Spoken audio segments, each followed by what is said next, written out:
Ça y est? Alors d'abord, on vous souhaite une très bonne journée. Ensuite, une très bonne rentrée.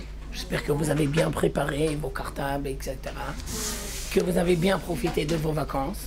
Que le retour ne sera pas trop difficile. Et nous continuons la paracha de cette semaine.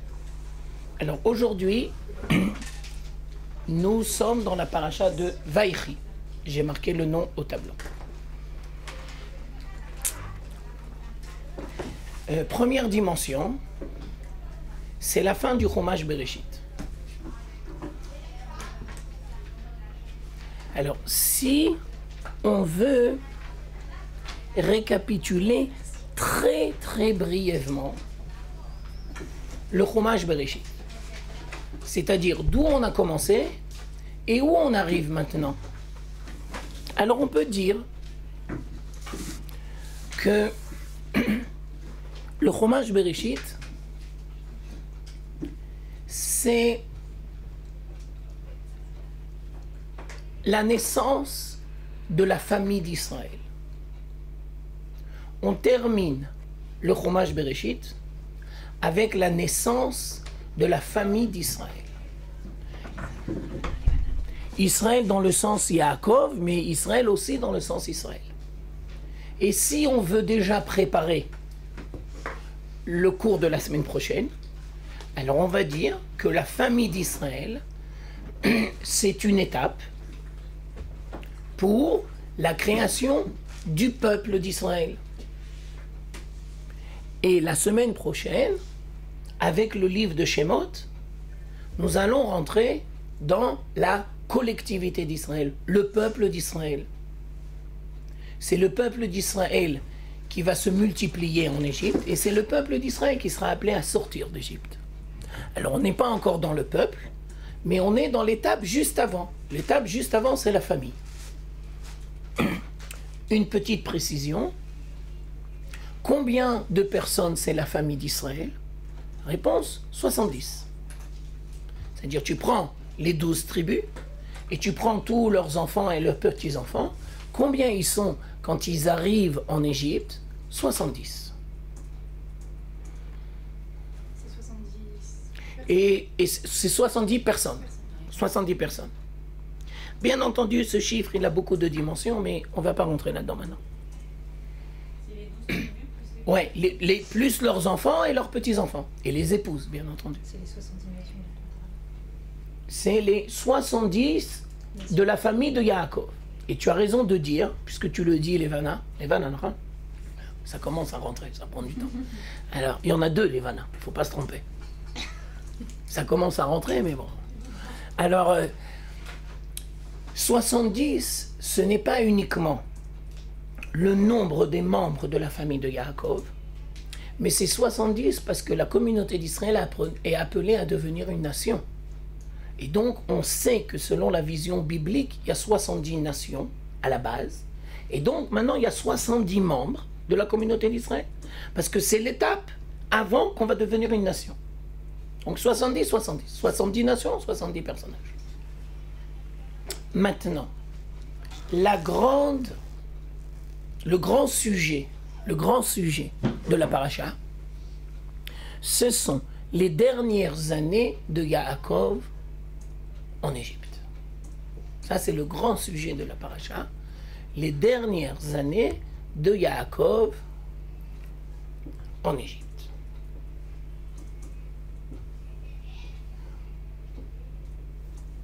Alors, j'explique tout doucement. Yaakov savait que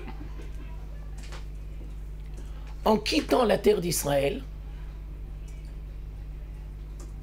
il n'allait pas revenir rapidement. Yaakov a compris que sa descente en Égypte serait le début de l'exil.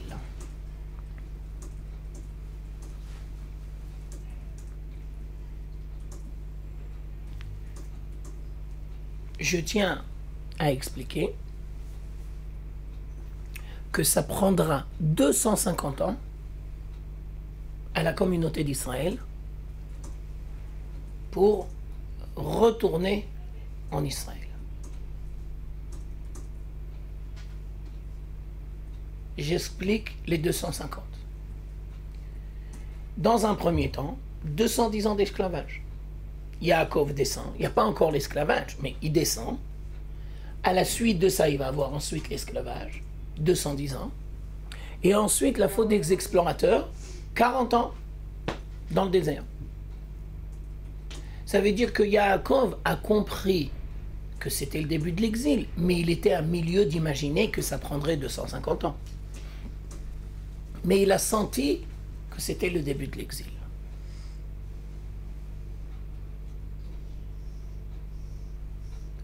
Autre précision que l'on va approfondir. Ouais, d'abord il a senti et Dieu lui a dit ne t'inquiète pas, tu descendras et tu reviendras. Mais il lui a pas dit quand. Donc il a compris que c'est une voie un peu difficile. Alors,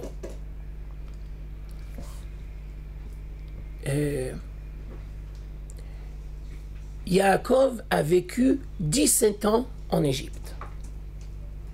Et donc, dans la paracha de Vaïchi, on a les 17 dernières années de Yaakov en Égypte. Alors, première dimension. Là, maintenant, on a fini l'introduction et on rentre dans la paracha. Ces 17 années, c'est la réparation des 17 premières années de la vie où il était avec Yosef. 17. Ça veut dire, de la même manière que dans un premier temps, Yosef a grandi avec Yaakov au sein de sa famille et que la vente s'est faite quand il avait 17 ans, et bien maintenant, il a 17 ans où ils sont ensemble. Mais la réparation de qui? Yaakov? Non. D'abord, c'est la réparation dans le sens le plus simple du terme, on vit ensemble. Et comme on a expliqué dans les cours, les frères et Yosef, c'est pas exactement le même truc, mais au moins on est ensemble. D'accord? Mais je tiens tout de suite à préciser, on est ensemble, mais pas en Israël. Ça veut dire que la vente a engendré la descente en Égypte, et donc on vit ensemble, mais on n'est pas en Israël. Il fallait que ça se fasse en exil. Et on va, la semaine prochaine, on va travailler beaucoup ensemble pourquoi la naissance de la communauté d'Israël doit se faire d'Afghan en exil. Mais pour l'instant, on n'est pas encore là-bas. Ensuite. Ça, c'est pour se retrouver? Non, tu as raison, Sion. Alors, on est ensemble. Qu'est-ce que Yosef a compris à ce moment-là? Yosef a compris que si on est en exil et qu'on veut rester juif,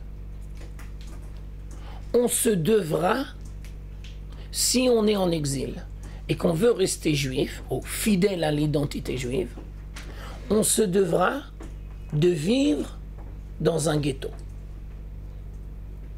Et le mot ghetto, on va lui donner deux sens. Premier sens, tu dois être retranché. Ça veut dire que tu te crées un vase clos où tu peux être toi. Mais je tiens aussi à dire que ghetto, c'est ghetto dans le sens spirituel. Il n'y a pas d'interdiction de s'imprégner de la culture des goïms. Mais ça ne doit pas se faire à tes détriments. Tu dois être capable de te créer un ghetto spirituel, culturel, où tu restes fidèle à ton identité. Alors Yosef a eu une idée géniale. Comprenant qu'on est en exil, Yosef a demandé à Pharaon, donne-nous s'il te plaît un endroit où on pourra vivre ensemble. C'est-à-dire on est en Égypte, mais on vit ensemble retranchés. Et cet endroit-là, ça s'appelle Goshen. Alors Yosef a été voir Pharaon et lui dit, donne-moi s'il te plaît pour moi et ma famille la possibilité de vivre à Goshen. Bien entendu.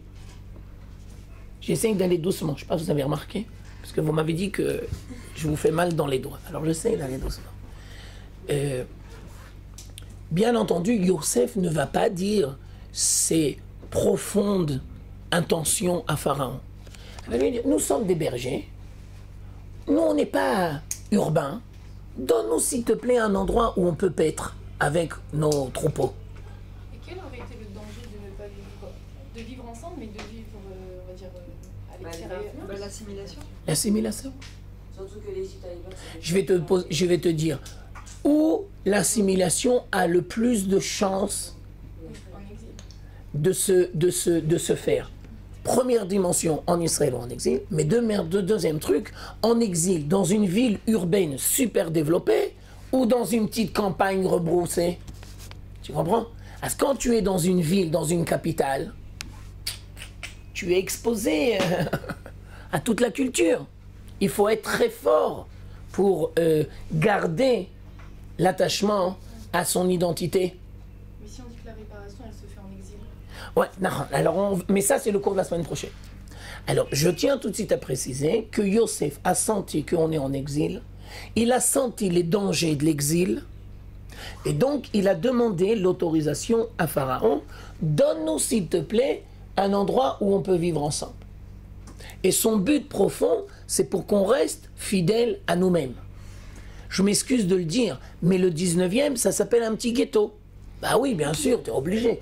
Ou bien Sarcelles. Mais bien sûr, Sarcelles, c'est un petit ghetto sympa. Ça veut dire, ghetto, ça ne veut pas dire emmuré. D'accord? Ghetto, ça veut dire, tu vis, mais tu as la possibilité d'être retranché. Maintenant, je tiens aussi à préciser que quand on est une minorité, si tu ne veux pas être absorbé par la majorité, bah tu es obligé de te créer ce petit ghetto. Il n'y a pas d'autre solution. Je tiens à dire, et on le reverra encore plus la semaine prochaine, mais si tu gardes ce modèle quand tu viens en Eretz Israël, ça ne marche plus. C'est-à-dire, quand on vient en Eretz Israël, tu dois comprendre qu'il y a une nouvelle phase. Mais pour l'instant, on est en exil. C'est difficile, justement. De passer la phase, tu veux dire. Je suis d'accord avec toi. Je suis entièrement d'accord avec toi. C'est le problème du sionisme, c'est le problème du judaïsme orthodoxe pas sioniste. C'est un des problèmes. Ils n'ont pas fait la phase. Ils sont encore en Pologne. Ils ne sont pas à Jérusalem. Alors on explique. Aujourd'hui, on est en exil. Et Yosef nous apprend que si tu veux rester fidèle à ton identité juive en exil, tu es obligé de te créer un petit... Juste une question peut-être pour ça. Ouais, d'accord. Pourquoi ils n'ont pas fait... Pourquoi ils se sont encore en Pologne? Ça, tu veux dire, tu veux anticiper sur le cours de la semaine. Il n'y a pas que les religieux comme ça. Quand on voit la ville, il y a des quartiers qui sont purement français, ou à Ashdod, il y a des quartiers qui sont purement russes. Alors, je vois que c'est une question brûlante, donc on ne peut pas attendre la semaine prochaine. Alors, je vais juste un élément, d'accord. Le passage en Israël, c'est tu changes de domicile ou tu fais un changement dans la tête? Alors, normalement, c'est les deux. Mais il y a beaucoup de gens qui ne voient le fait de vivre en Israël que comme un domicile. Et qui ne comprennent pas qu'il doit avoir une renouvelle identité. Ça veut dire quand tu reçois ton identité israélienne, eh ben c'est une redéfinition de ton identité juive. C'est comme ça que ça doit se faire, normalement. Mais si tu ne fais pas ce processus, tu restes avec les grilles d'analyse que tu avais en exil, et tu continues comme si de rien n'était. Là, c'est pas possible. D'accord? Ok. Alors, je continue. Yosef a eu le courage de voir Pharaon et de lui demander. Mais je tiens maintenant à donner une nouvelle dimension. Yosef a vécu dans sa chair les problèmes de l'exil. Pourquoi? Parce que toutes ces années-là, où il est coupé de ses frères, eh ben, en fin de compte, il est tout seul dans un milieu qui est lui complètement étranger. Et je tiens à préciser, et maintenant on rentre encore plus dans la paracha, que Yosef a réussi à faire grandir ses enfants, c'est-à-dire Ephraim et Ménaché, dans la tradition juive, en sachant pertinemment qu'ils étaient entourés que de goïm. Ça veut dire ce que Yosef a senti, les autres frères, ils ne sont pas au même niveau. Eux, ils viennent juste maintenant d'arriver en Égypte. Mais lui, ça va faire bien longtemps qu'il est dans les rouages de la civilisation égyptienne. Et il connaît exactement les références de la culture. Et donc, il a fait très attention de continuer à donner une éducation juive à ses enfants. Et comment on sait qu'il a donné une éducation juive à ses enfants? Et comment on voit qu'ils sont restés fidèles, Ephraim et Ménaché? Alors maintenant, on rentre dans une nouvelle étape. La paracha de cette semaine, c'est aussi le dessein de Yaakov. La paracha de cette semaine, ce n'est pas uniquement les 17 années, les 17 dernières années de Yaakov en Égypte, c'est aussi le décès de Yaakov. Et qu'est-ce que fait Yaakov? Yaakov demande à Yosef de lui faire venir ses petits-enfants, Ephraim et Ménaché. Et il va leur donner une bénédiction. Et Ephraim et Ménaché vont devenir deux tribus. La tribu de Ephraim et la tribu de Ménaché. Et donc on pose comme question, mais pourquoi Yosef a eu le privilège que ses enfants vont donner naissance à deux tribus? Réponse, parce que lui, il les a fait grandir en exil. Et ses enfants sont restés fidèles à la tradition juive. Alors Yaakov, d'une certaine manière, veut le remercier de tous ses efforts et veut lui dire, Kol hakavod, toutes mes félicitations, je me dois de te féliciter pour tous les efforts que tu as faits. Tes frères, ils sont restés toujours ensemble, ils sont toujours en Israël ensemble, mais toi, tu aurais pu disparaître, toi, tu aurais pu complètement t'assimiler. Et donc, Yaakov va demander dans un premier temps à Yosef de faire venir ses enfants, Ephraim et Ménaché, et il va leur donner une bénédiction. Une bénédiction pour Ephraim, une bénédiction pour Ménaché, et à la suite de ça, ils vont devenir les deux tribus, Ephraim et Ménaché. Tu voulais poser une question, c'est ton tour. Je me dis, est-ce que ça avait été facilité par Yosef, par le fait que les Égyptiens aussi mettaient une distance entre... Non, tu as raison de dire. Tu as entièrement raison de dire qu'il faut savoir que le système en Égypte était très... je sais pas comment on dit compartimenté, et que les étrangers ne pouvaient pas s'intégrer facilement dans la société. Mais je tiens à dire que Yosef, il gravit les échelons du pouvoir. Et quand tu gravis les échelons du pouvoir, très rapidement, tu es obligé, d'abord tu es accepté et reconnu, et ensuite on va te donner du pouvoir et des fonctions, et donc tu peux tomber très vite dans le piège de l'assimilation. Par exemple, je vous donne un parallèle. Napoléon le Ier, qu'est-ce qu'il a fait? Napoléon le Ier, il a eu une idée très très très dangereuse. Il a dit, je vais donner aux Juifs des droits. Je vais donner aux Juifs des droits. Alors dans un premier temps, tu dis, mais Kol hakavod, tu nous donnes des droits. On est reconnu et accepté par le pays qui nous accueille. Mais le but profond de Napoléon, c'était de commencer l'assimilation. Je leur donne des droits, ça veut dire qu'ils vont s'intégrer dans le système, et donc ils vont être appelés à disparaître. Ça veut dire que Napoléon avait en fin de compte donné aux Juifs un cadeau empoisonné. Qui avait senti ça? Celui qui a senti ça, c'est le fondateur du mouvement Lubavitch.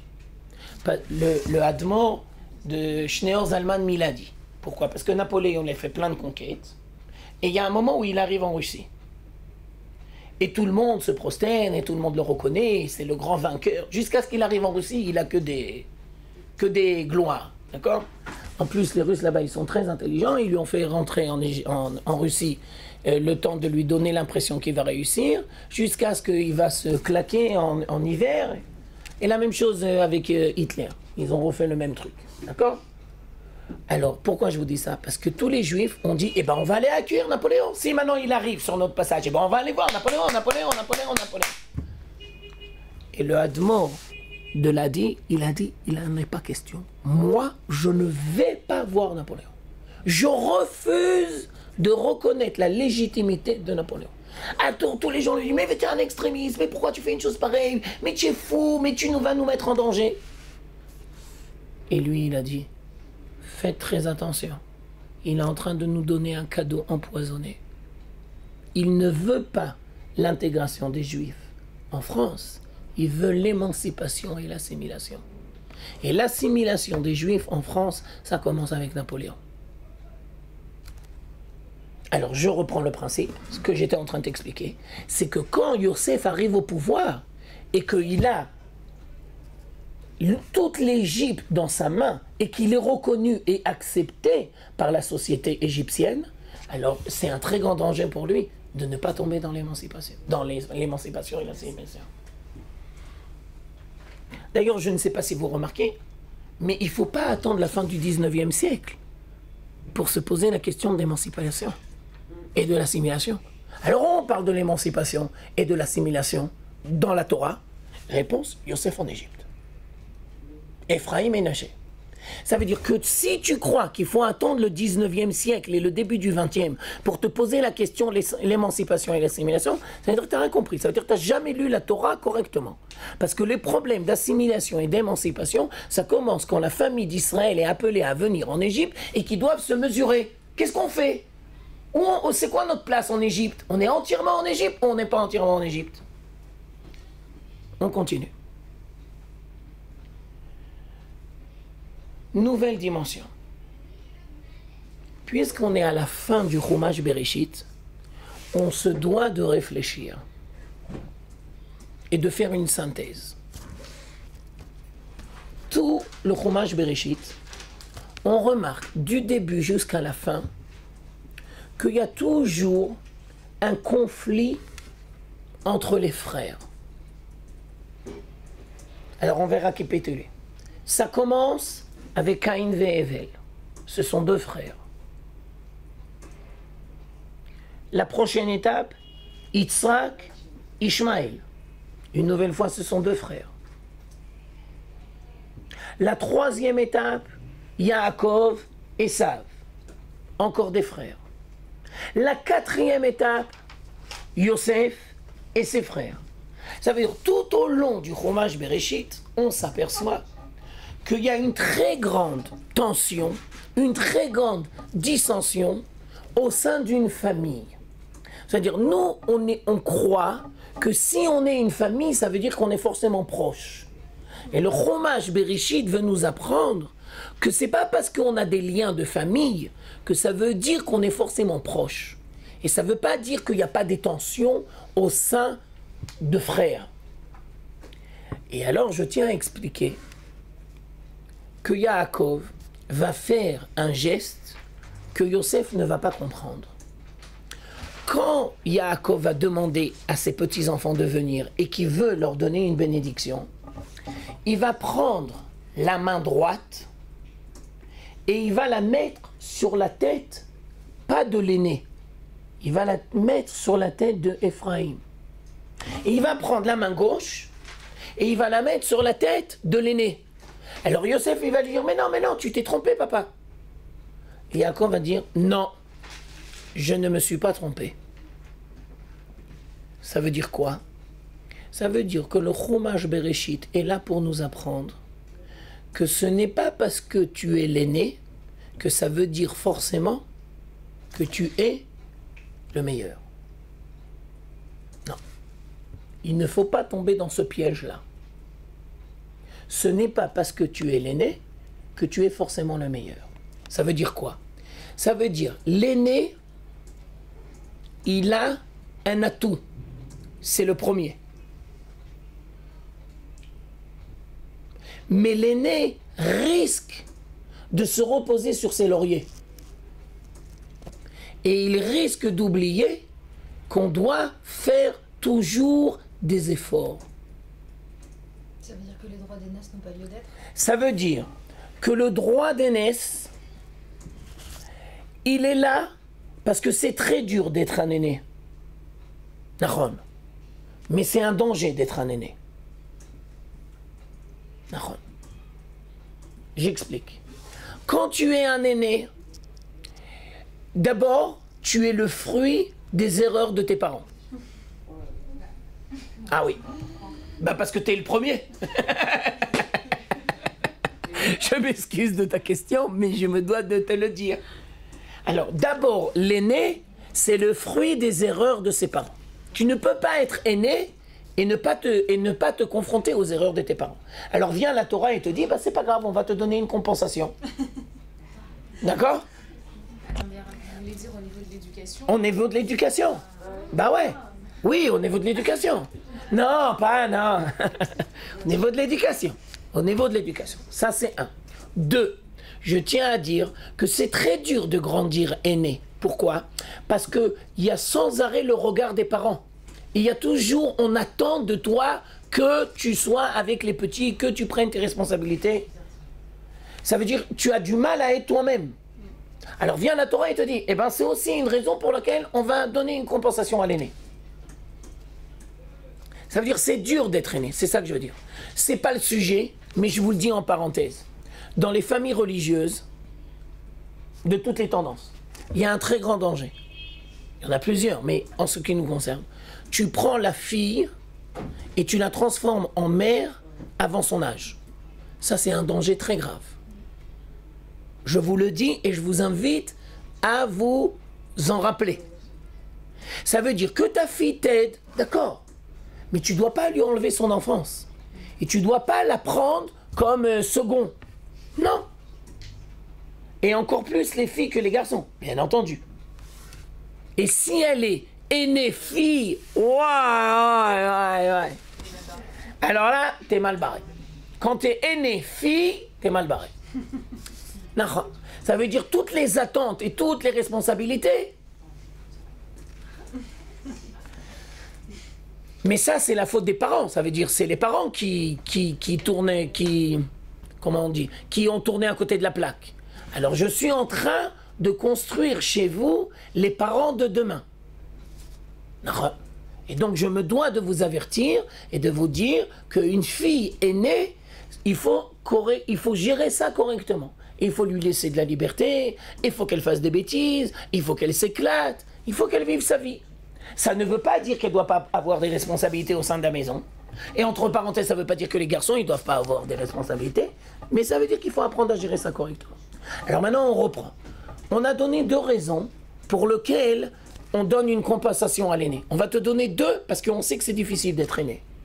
Mais maintenant, il faut savoir que le danger des aînés, c'est qu'ils se reposent sur le laurier. Ils se reposent sur ses lauriers. Moi, je suis l'aîné. De toutes les façons, j'ai le droit d'aînesse. J'ai 2. Et donc, je me repose sur mes lauriers. Le droit d'aînesse, par exemple, c'est quand le père est appelé à disparaître. Dans l'héritage, il en a 2. Par exemple. 2 parts. Tu comprends? Alors lui, il risque de se dire, bah moi, je... Et donc, il risque de devenir un glandeur. Et donc, la Torah, le Chumash Bereshit est là pour nous apprendre que ce n'est pas parce que tu es un aîné que forcément ça veut dire que tu es réussi ou meilleur ou je sais pas comment on dit. Vous pouvez juste dire quelles sont les 2 compensations que donne la Torah? Ouais. Première compensation, les erreurs de tes parents. L'éducation d'un aîné, c'est difficile. Les parents n'ont pas de modèle, donc ils vont faire des erreurs.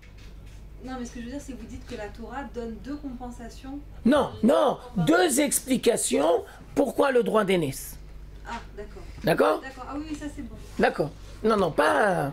Il n'y a pas autre chose que le droit d'aînesse. Il y a le droit d'aînesse et c'est tout. Pas à ma connaissance. Vas-y. Oui, non. temps, d'un autre côté, on dit aussi que les parents, ils investissent énormément dans l'aîné. C'est celui à qui ils donnent vraiment beaucoup et qu'ils ont beaucoup d'espoir. Et donc, du coup, ça, c'est aussi peut-être aussi un des avantages quelque part de l'aîné, qu'ils investissent énormément dans cet aîné par rapport aux autres. Ouais. Et alors, et toi, tu as entièrement raison. Alors, on va dire, et parce qu'ils ont investi vachement sur lui, ils attendent. Et lui, il risque de glander. Parce qu'il se dit, voilà. Tu comprends? Il a fait merde. Alors, je reprends. Comment on est arrivé à expliquer ça? Que Yaakov va privilégier, pas l'aîné de Yosef, mais le second, Ephraim. Et il va prendre sa main droite et il va mettre sur la tête de Ephraim. Alors Yosef croyait que être aîné, ça veut dire uniquement le fait que tu es né le premier. Alors il va dire à son père, mais tu t'es trompé, papa. L'aîné, c'est pas lui. Viens, Yaakov, et nous apprend. Le vrai aîné, c'est pas forcément le premier. Le vrai aîné, ce n'est pas forcément le premier. Je tiens à préciser que dans tout le Chumash Bereshit, et on va reprendre chaque exemple, le vrai aîné, c'est jamais le premier. Tu prends Caïn et Evel, c'est qui le vrai aîné? C'est Evel. Et ensuite il va y tuer, c'est Shem. D'accord. Ensuite tu prends Ishmaël et Yitzhak, c'est qui le vrai aîné? Yitzhak, et c'est le second. Après tu prends Yaakov et Esav, c'est qui le vrai aîné? Yaakov. Ensuite, tu vas prendre au sein de la famille, c'est qui le vrai aîné qui va recevoir deux pères, deux parts? C'est Yosef. Ça veut dire, tout le Chumash Bereshit, il est en train de t'apprendre que le vrai aîné, c'est pas celui qui est né forcément le premier. C'est-à-dire, tu ne dois pas croire que être aîné, c'est forcément un titre de noblesse qui te revient parce que tu es né le premier. Je tiens à préciser que Moshe, c'est le troisième. Moshe, c'est le troisième au sein de sa famille. Ce n'est pas le premier. Je tiens à préciser que dans la famille de David Amelech, quand Shaoul va voir le père Ishaï et qu'il lui fait venir tous les fils, qu'est-ce que Ishaï, le père, était persuadé? Que ah, tu veux mes enfants? Et Shmuel lui dit, t'en as pas un autre peut-être? Ouais, j'en ai un autre. Fais-le venir, s'il te plaît. Et c'est qui va être appelé à être le roi d'Israël? C'est Dafka David. C'est pour nous apprendre que ça ne veut pas dire qu'il n'y a pas une place privilégiée à l'aîné, mais ça veut dire qu'il ne faudra jamais se tourner les pouces. Mais alors si ça marche jamais pour l'aîné, c'est qu'il y a un problème. Non, ça veut dire que c'est dur d'être un aîné. C'est ça que je veux dire. Et on n'a pas un exemple de quelqu'un qui d'un aîné réussi. 2 minutes, je vais essayer de... Ah, excuse-moi. Ah oui, Peretz et Zerach. Il a fait Meot, tu as entièrement raison. Merci beaucoup. Les enfants de Tamar, il y en a 2. Peretz et Zerach. Ah, il a fait Metsuyan. Tu m'as éclairé là. Alors, Peretz et Zerach. Peretz, c'est l'aîné. D'accord? Ben, c'est un aîné réussi. La royauté va sortir de lui. Donc, on a un aîné réussi. Ça va? Tu es né? Non. D'accord. D'accord, ok. Bon, ton frère. Ok. Je vous donne un parallèle. D'accord? Comment on doit se comporter? Il y a il est né Cohen. Et il va devenir Cohen Gadol. Ça veut dire Cohen Gadol, il a reçu une affiliation, il est Cohen. Mais il devient Cohen Gadol. Mais il se trouve que c'est un glandeur, c'est un ignorant. Il n'a rien fait de sa vie. Il est Cohen Gadol, mais il ne connaît rien. Par contre, il y en a un autre. Il est Mamzer. Ses parents ont fait une erreur, il est Mamzer. Mais il est devenu Talmid Chacham. À qui tu dois donner plus de kavod? Talmid Chacham. Au Talmid Chacham Mamzer. Pourquoi? Parce que même s'il est Mamzer, il a fait beaucoup d'efforts. Et donc toi, tu dois toujours donner une place plus importante aux efforts que au titre de noblesse. D'accord, il est Cohen, et d'accord, il est Cohen Gadol, mais s'il n'a rien fait et que c'est un glandeur, ben à la limite, on s'en fout. D'accord. Je vous donne la même chose sous une autre forme. Quand on est dans une classe et qu'on doit écrire un bulletin, tu donnes la note selon le résultat ou selon les efforts? Alors je tiens à dire qu'on devrait donner selon les efforts et pas uniquement selon le résultat. Je tiens aussi à dire, ça je l'ai fait mais il y a beaucoup de parents qui n'ont pas compris, il y avait des enfants qui étaient super intelligents mais c'est un glandeur. Alors je vais lui enlever 5 points. Au lieu d'avoir 95, il a eu 90. Et le mec il était...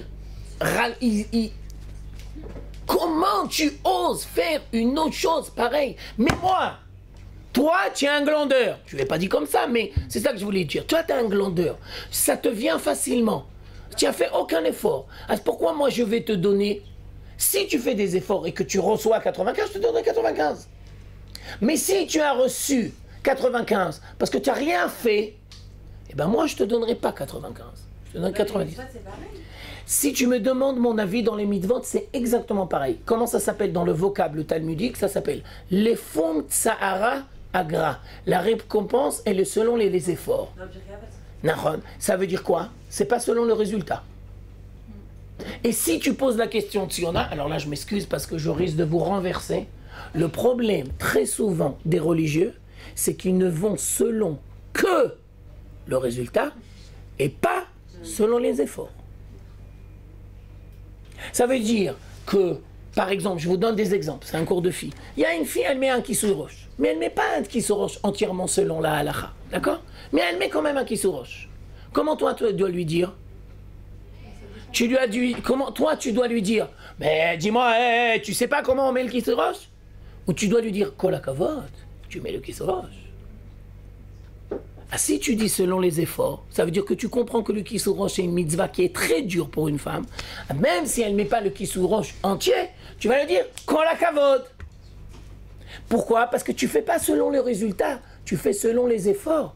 Et sans doute que pour elle, c'est très difficile. Et elle aurait pu ne rien mettre, et elle décide quand même de mettre. La cavade, il est sur la kavana. Non, peut-être aussi, mais ce que je veux te dire, c'est que tu ne vois pas seulement selon le résultat. C'est ça que je veux dire. Bidjouk, c'est le niveau où elle est arrivée. Et d'où elle vient. Et d'où elle vient. Et je tiens à dire que très souvent, chez les religieux, on ne voit que le résultat, et pas les efforts. Ça, c'est un problème. Elle vient dans un séminaire en pantalon. Kol hakavod, heureusement que tu viens. Non, tu dois aller mettre ton pantalon. Pourquoi tu viens ici chez nous? Ici, chez nous, on met le pantalon. Dehors, tu fais ce que tu veux. Mais chez nous, tu mets... Va chez ta mère. Va chez ta mère. Tu sais pas d'où elle vient. Tu sais pas qu'est-ce qu'elle vit. Tu sais pas quelles sont ses difficultés. Tu connais rien. Mais tu dis chez moi, l'apparence. Quand tu es chez moi, tu dois paraître religieux. Dehors, fais ce que tu veux. Mais chez moi, ça me réconforte de te voir. Alors nous, on lui dit, va chez ta mère. Pas à la fille, au mec. Ça veut dire, la Torah n'est pas là pour créer des robots.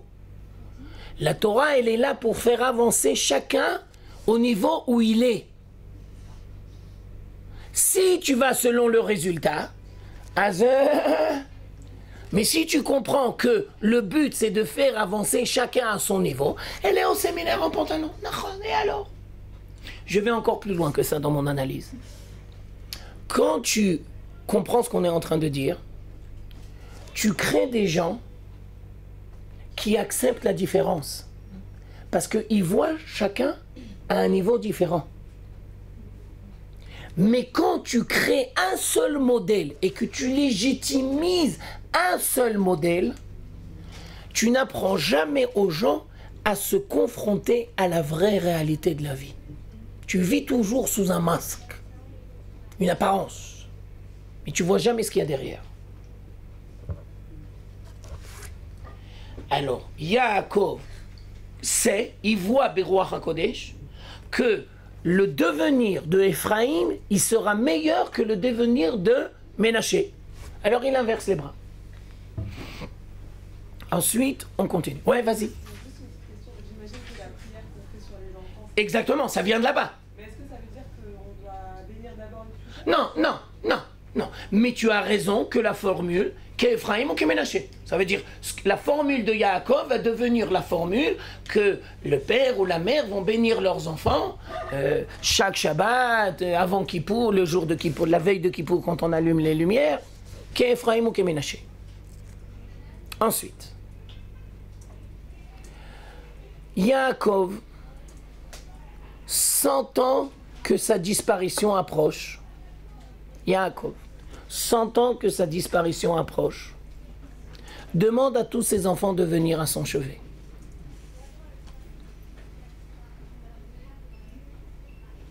Alors là, il faut savoir que c'est marqué dans les textes que des fois, pas toujours, des fois, l'homme perçoit qu'il se prépare à quitter ce monde. On dit que quelques jours avant de partir, on est très heureux. Nahon, Nahon. Il y a dans le Zohar, il y a marqué que chez les tzadikim, c'est 30 jours avant. 30 à 40 jours avant, l'âme sait, elle perçoit, c'est pas toujours exprimé de manière, mais elle perçoit que. Et donc les gens vont dire au revoir, ils payent leurs dettes, ils ferment les comptes. D'accord? Alors pourquoi je vous dis ça? Parce que Yaakov a senti qu'il allait bientôt partir. Et donc, il se prépare à partir. Et comment il se prépare à partir? Il demande à tous ses enfants de venir à son chevet. Et alors, qu'est-ce qu'il va faire? Il va donner une bénédiction à chacun de ses enfants. Chacun va recevoir sa bénédiction. Alors, d'abord, premier point, on apprend, non, bien sûr, avec grand plaisir. La porte est toujours grande ouverte. Même quand elle est fermée, elle est ouverte. Et le cœur, n'en parlons pas. Alors on explique que à chaque enfant, alors d'abord on explique que chaque enfant c'est un monde en lui-même. C'est-à-dire qu'est-ce qu'on doit apprendre du comportement de Yaakov? Que chaque enfant c'est un monde en lui-même. Et donc chaque enfant se devra de recevoir la bénédiction qui lui convient. Ça veut dire que dans l'éducation, il n'y a pas un seul modèle. Il y a le modèle qui convient à chacun. Alors ça encore, c'est un danger dans les familles religieuses de vouloir croire que tout le monde doit devenir Talmid Chacham. Non, ce n'est pas la destinée de tout le monde. Il y a des gens qui sont plus disposés pour ça et d'autres moins. Ça ne veut pas dire qu'ils sont des pourris. Ça ne veut pas dire qu'ils n'ont pas de place. Alors, je tiens à préciser que ce qu'on est en train de dire, c'est un verset dans les Proverbes. Alors, je le marque au tableau parce que c'est important. Chanor la na'ar alpi darko. Tu te devras d'enseigner chaque enfant, Chanor, éduquer, la na'ar, le jeune, les filles d'arco, selon ce chemin à lui. Parce que chacun il a sa voix. Et le but des parents, c'est de faire grandir chacun de ses enfants et de l'aider à lui trouver sa voie qui lui correspond. Ça veut dire que la voie qui lui convient et pas la voie que les parents font. il y a fait méhot. Première explication, dit Delphine, la voie qui lui convient et pas forcément la voie que les parents lui souhaitent. Mon fils sera médecin, mon fils sera avocat, mon fils sera... Bah tu t'es planté. Ça tu fais pas, ça tu laisses pour les goïs, mais pas pour les juifs. Chacun, tu te devras de découvrir, d'écouter, de voir. Je vais vous dire la même chose sous une autre forme. L'éducation d'un enfant, elle commence dans les premières années de la vie. Mais il ne sait pas parler. Il mange et il dort. Alors qu'est-ce que ça veut dire l'éducation commence dans les premières années de sa vie? Alors on répond. Les premières années de la vie, ça veut dire de 0 à 3 ans, les parents se devront toujours d'être des observateurs. Je reprends. De 0 à 3 ans, les parents se devront toujours d'être des observateurs. tu te dois de découvrir qui est l'enfant qui est en face de toi. Et tu te dois de découvrir tout doucement ses traits de caractère et sa personnalité.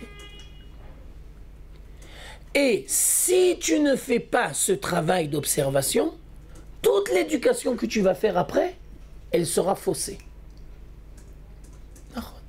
Je tiens à dire qu'un enfant de 2 ans, il sait à peine parler, mais tu vois tout de suite ton caractère.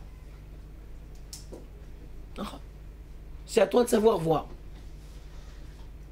Et c'est à toi de l'encourager et de lui donner des expériences qui l'enrichissent.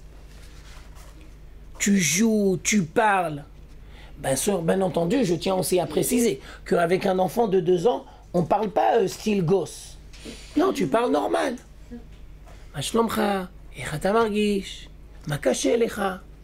Tu prends pas des mots difficiles, mais tu le prends pas pour un petit gosse bidon. Mais ça, c'est Walt Disney, ça tu peux laisser, c'est pas chez nous. Un gosse de 2 ans, c'est pas un gosse, c'est un être humain. Et tu te dois de le considérer comme un être humain. Il a une volonté, il a des désirs, il a un oui et un non. Et tu dois apprendre à écouter son oui, son non. Tu dois savoir. J'ai un petit-fils, il a 2 ans. Il n'aime pas l'avocat.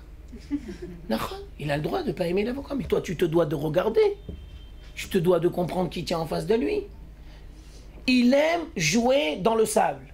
Il aime construire. Il aime 1000 choses. C'est à toi d'observer. Tu ne pourras jamais, jamais, jamais faire l'éducation de quelqu'un sans observer qui est la personne.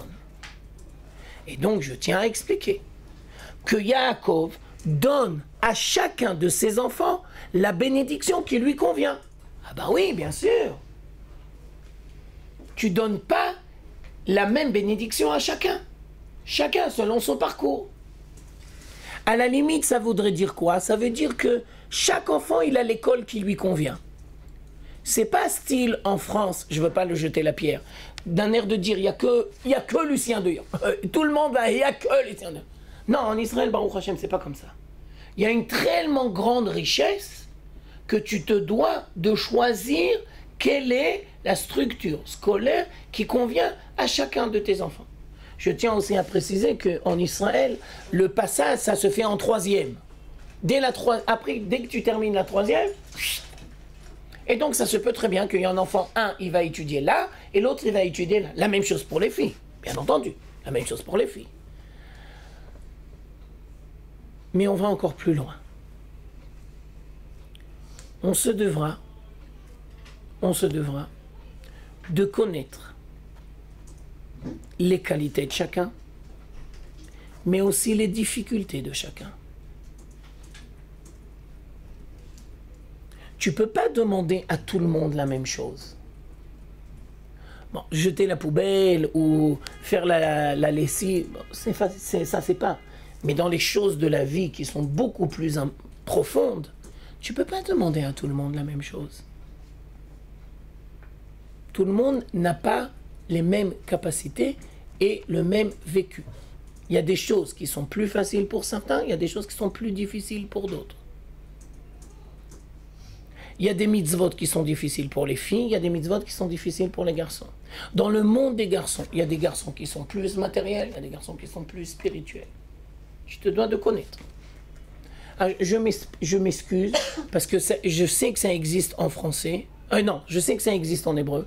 Je crois que ça existe en anglais, mais je ne crois pas que ça existe en français. Il y a une femme qui s'appelle Myriam Adaan. Peut-être vous avez entendu parler, vous pouvez voir dans Google. C'est une psychologue, Myriam Adaan. Elle a fait tchouva et elle est très forte en psychologie. Et alors, elle a écrit un livre très intéressant. Elle prend un modèle qu'il y a chez les Goïms de 9 types de personnalités. Et elle apprend à gérer correctement les 9 types de personnalités.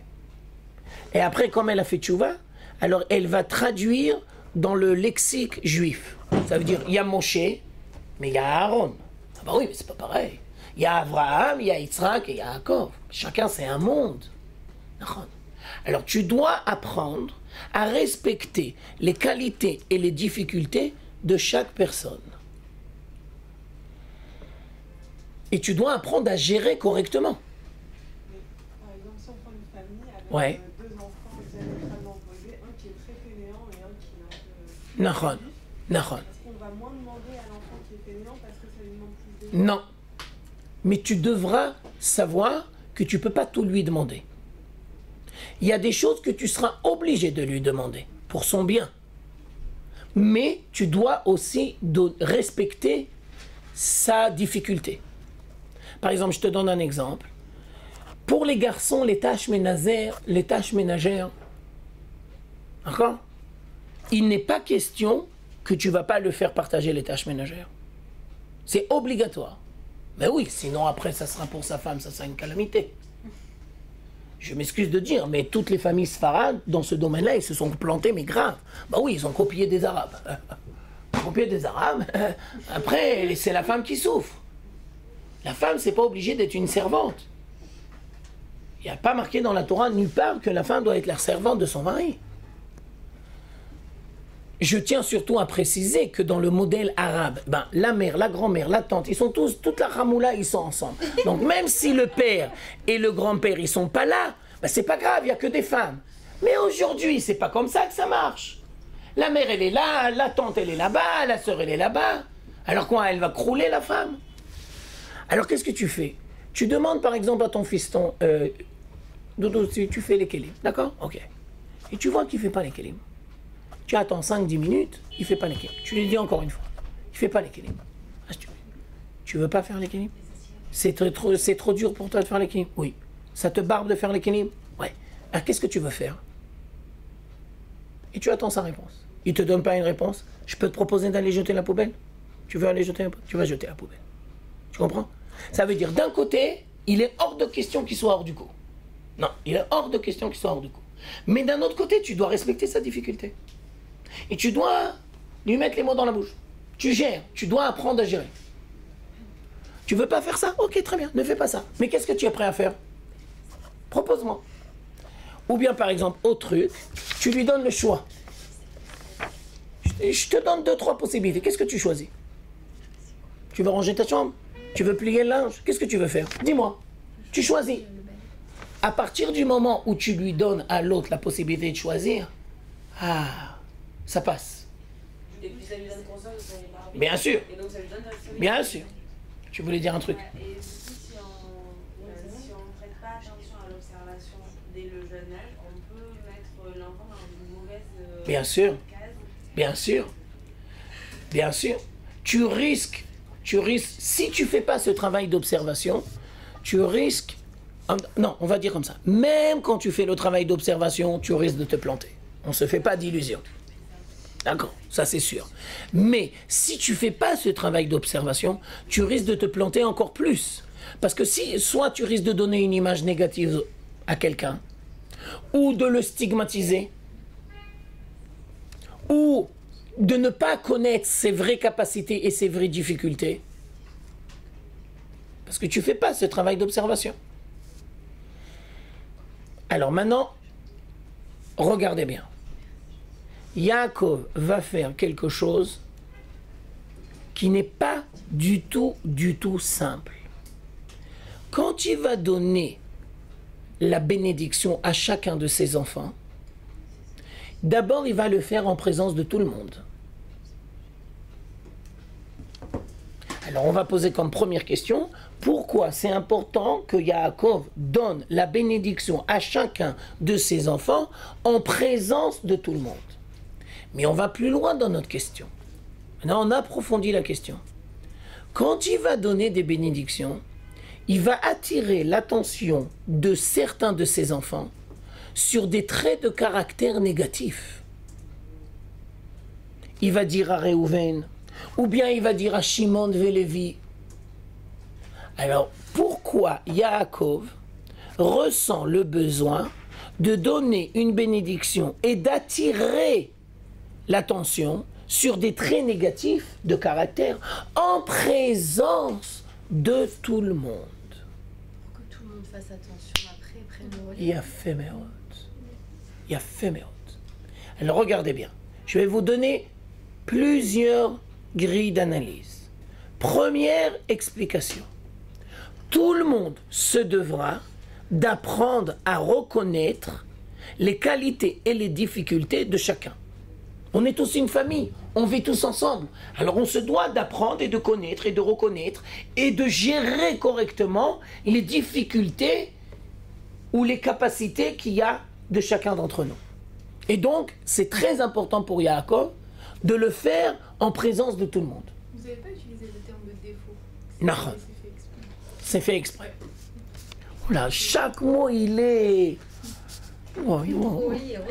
ouais, je vois, hein. Il passe pas à l'ordinateur. J'ai pas ça, c'est... J'ai compris. Mais tu as raison que j'ai pas dit défaut. Tu as raison. Et puisque tu lui poses la question très justement, alors on va dire que les défauts,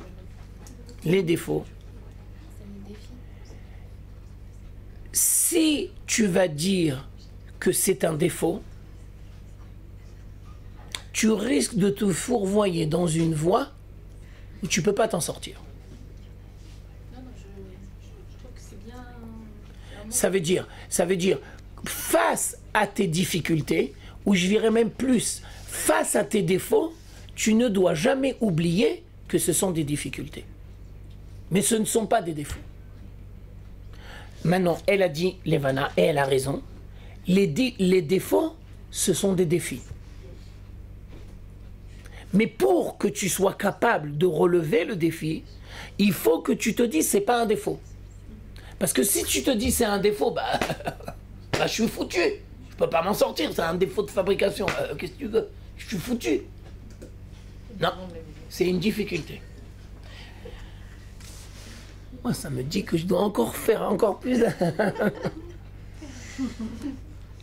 Mais qu'on a qu'un vote que tu as remarqué. Hein.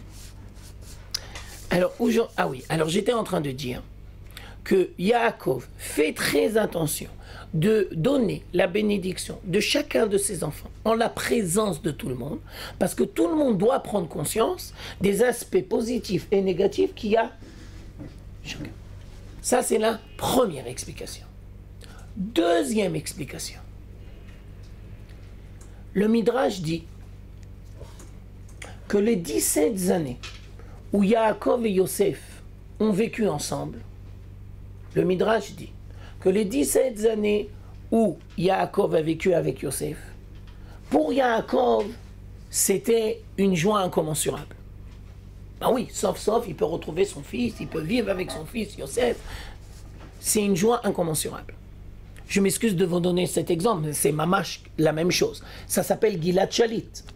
Ben bien sûr, Gilad Shalit, c'est pas 5 ans, c'est 22 ans. Mais c'est exactement le même principe. D'accord? Il a fait. Mais le Midrash dit que pour Yosef, ces 17 années-là, elles étaient très très difficiles. Pourquoi? Et Yosef a été confronté à une question très grave. Comment je me positionne par rapport à mon père? Je lui raconte qu'est-ce qui s'est passé. Maintenant, si je lui raconte, Béhémet, qu'est-ce qui s'est passé, ça veut dire qu'en fin de compte, je vais maintenant lui donner une peine que je ne suis pas sûr qu'il va être capable de se relever. Parce que qu'est-ce que je vais être amené à dire?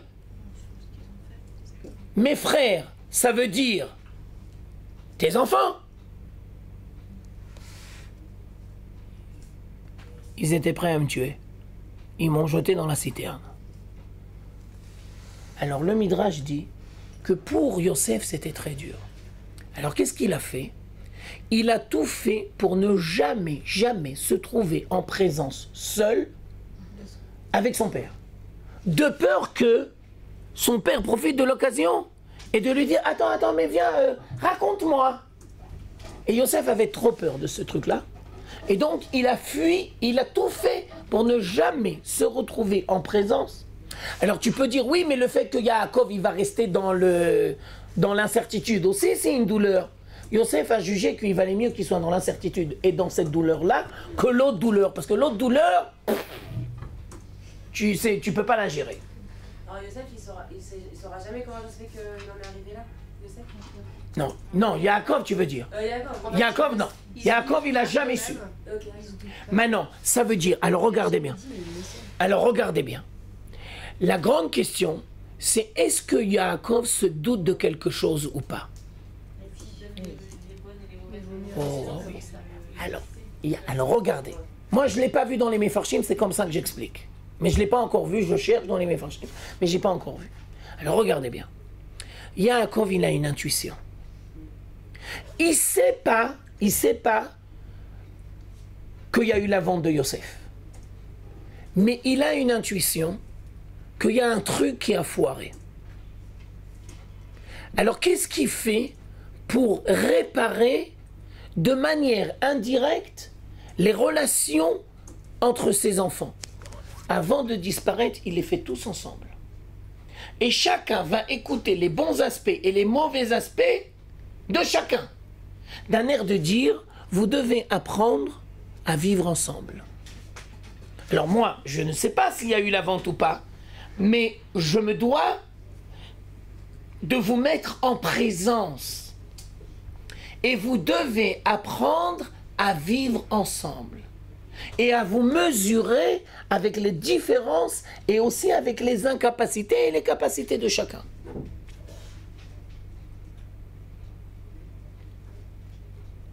Ça veut dire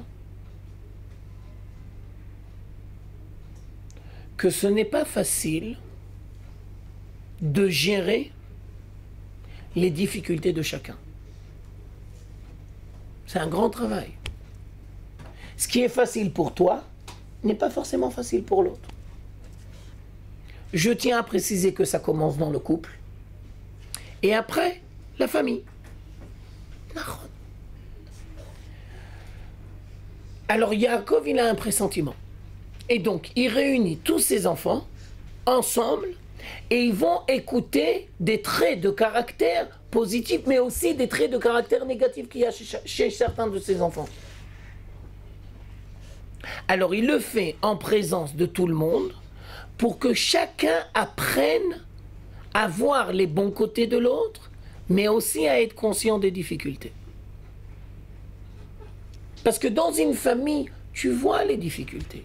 Tu vis avec la personne. Je m'excuse de vous dire, mais c'est comme quand vous êtes cette année au Machonora. Tu vis avec la personne.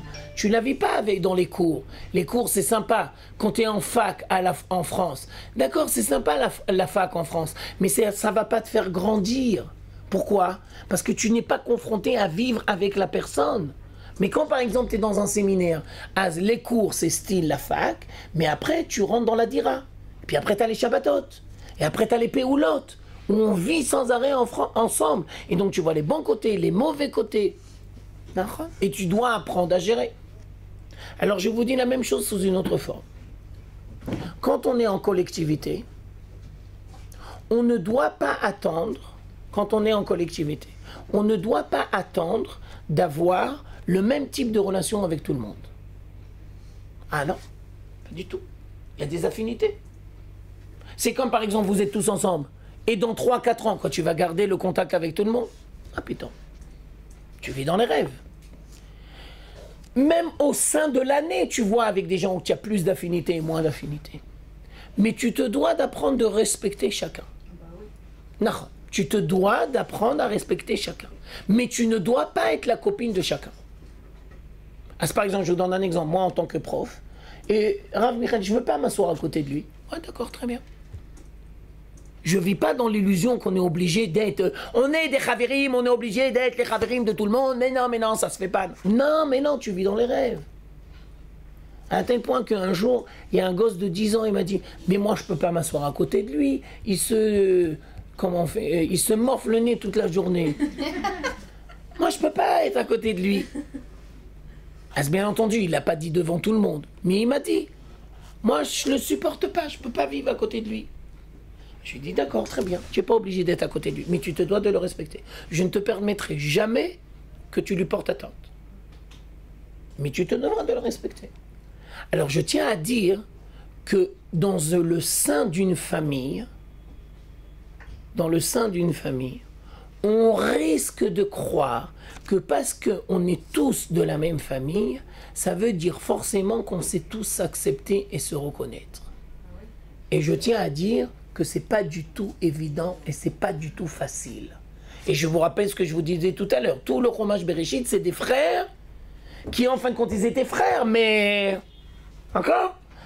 Yaakov, s'il a agi de cette façon, c'est même s'il ne savait pas ce qui s'était passé, il a voulu mettre en relief les traits de caractère de chacun. Bidiou De telle manière à ce qu'il avait compris. Nahon, bidiou kacha. Et il veut nous donner comme grille de lecture que l'on doit apprendre à gérer correctement les différences de chacun. Et Léa, Ouais, je ne sais plus si elle est encore là à ce moment-là ou pas. C'est une bonne question. Non, je ne me rappelle plus. Léa, est-ce que Léa et Bila et Zilpa, est-ce qu'ils sont encore vivantes à ce moment-là ou pas? D'accord? Ok. Maintenant, on continue. Les bénédictions que Yaakov va donner à ses enfants, c'est en fin de compte le début de la naissance de la communauté d'Israël. Je reprends. Les bénédictions que Yaakov va donner à ses enfants, c'est le début de la naissance de la communauté d'Israël. C'est la naissance spirituelle, si vous voulez. Nous sommes 12 tribus. Et on doit apprendre à gérer correctement le fait que nous sommes 12 tribus. Alors je m'excuse parce que je vais les dire de manière un peu crue, mais c'est pour expliquer le principe.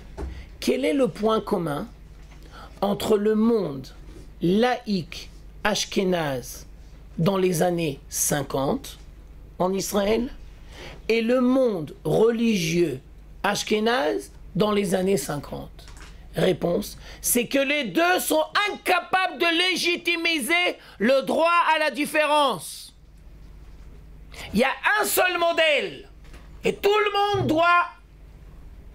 Alors chez les laïcs, il y a le modèle ashkénaze laïque et chez les religieux, il y a le modèle ashkénaze religieux. Et tout le monde doit se fondre dans le modèle. Alors on dit, messieurs, vous vous êtes plantés. Les laïcs, vous vous êtes plantés. Les religieux, vous vous êtes plantés. Parce que la communauté d'Israël, il y a 12 tribus. Et il faut apprendre à gérer correctement les 12 tribus. 12 tribus, c'est 12 manières de servir Dieu. Donc, il y a les laïcs qui comptent dans les tribus? Bien sûr. Non mais est-ce que tous les laïcs font partie d'une même tribu? Ou Non. dans chaque tribu, il y a des laïcs Non. qui ne sont pas encore des... Nahon. Oui, tu voulais dire un truc? Je voulais savoir, est-ce qu'on connaissait les bénédictions qu'il avait données aux Juifs en fait? Bah ouais, c'est dans la paracha, ouais. D'accord, ouais. On les connaît individuellement? Ouais, on connaît individuellement. Décrit dans... D'accord? Maintenant, je vais encore plus loin dans mon analyse. Les 12 tribus, les Chachamim vont nous dire qu'il y a 12 membres dans le corps de chacun qui sont en parallèle avec les 12 tribus.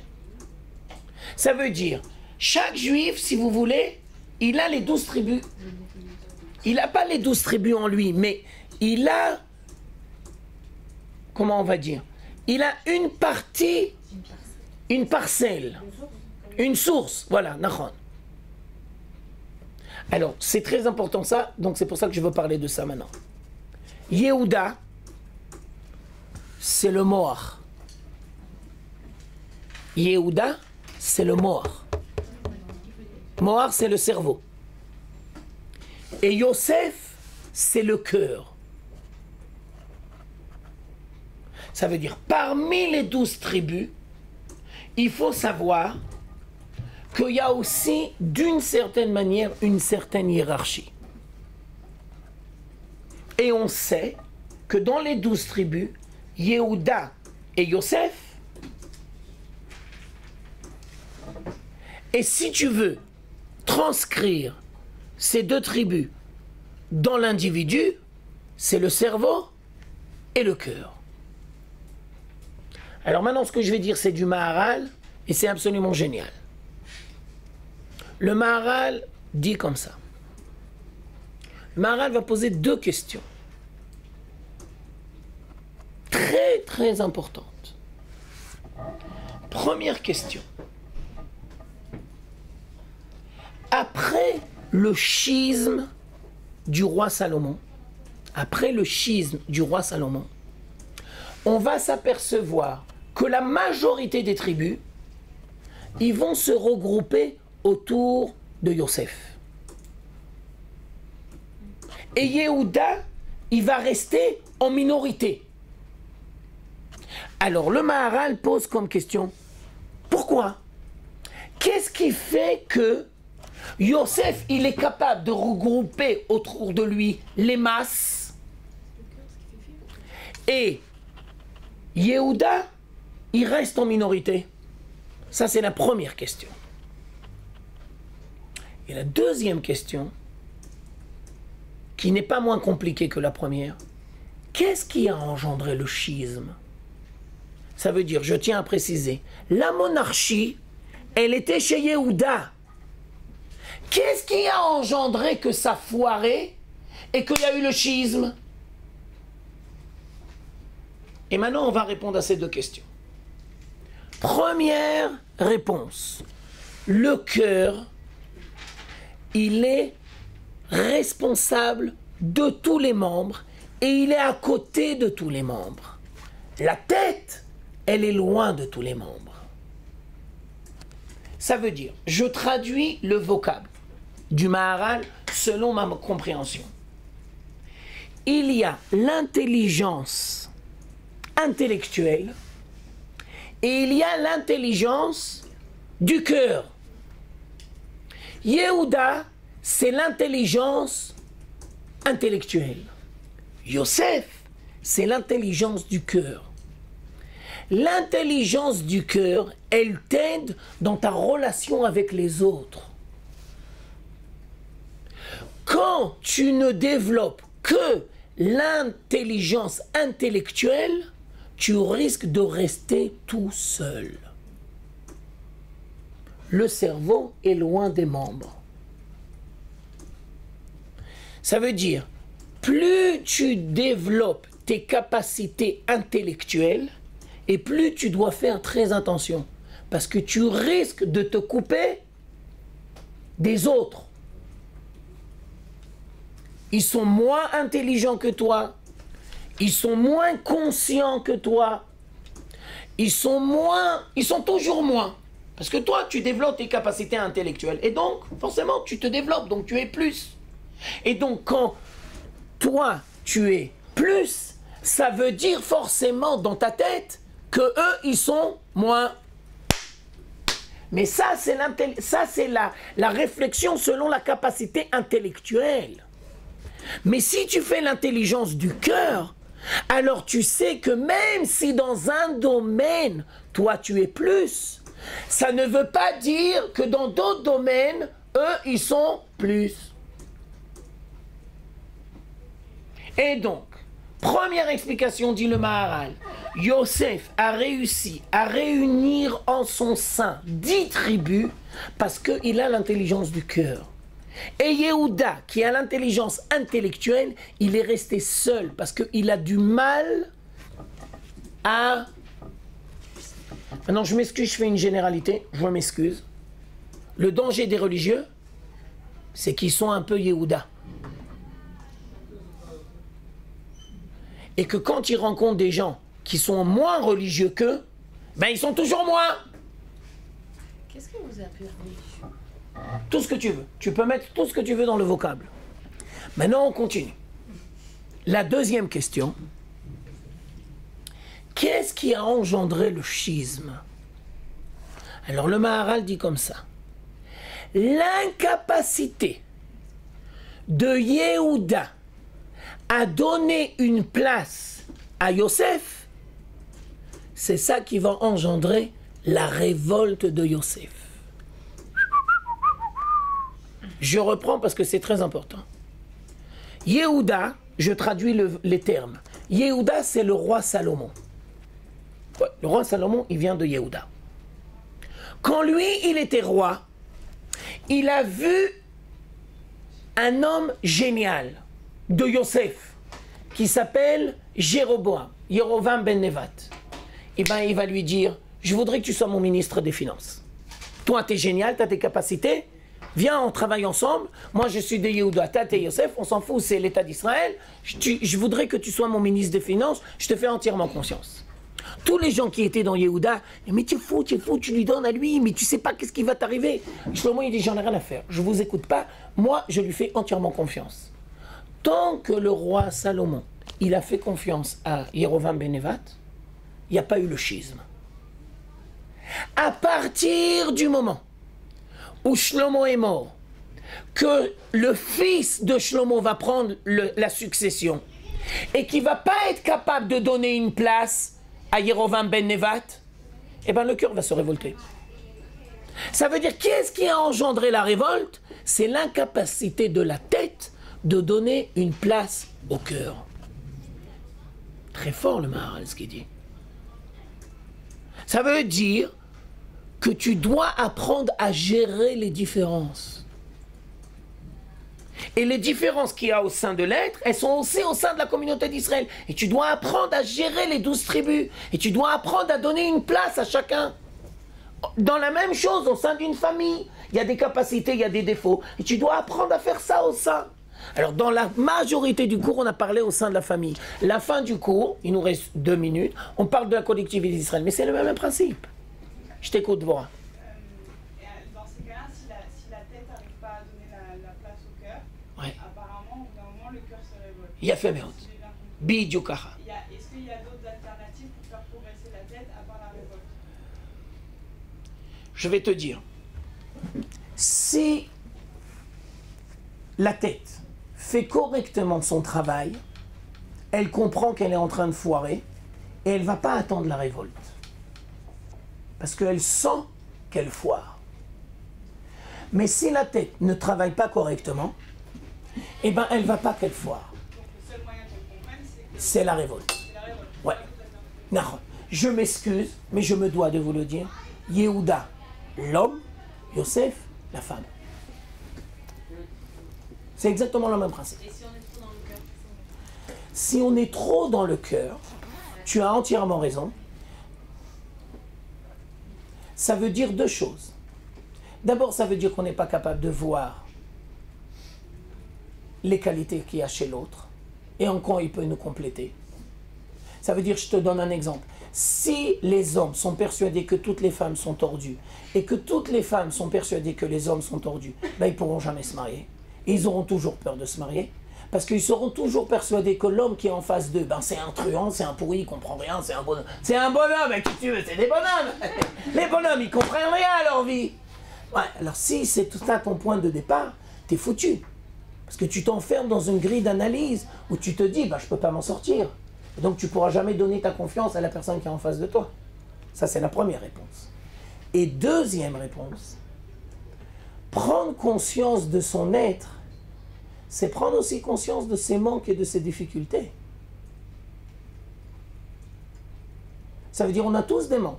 T'as bien compris. Oui, bien sûr. Je serai le dernier à vous faire croire le contraire. Ça veut dire, si tu prends conscience des manques chez les autres et que tu ne prends pas conscience de tes manques à toi, c'est presque de l'orgueil. Parce que tu ne peux pas prendre conscience des manques qu'il y a chez les autres s'ils ne sont pas chez toi.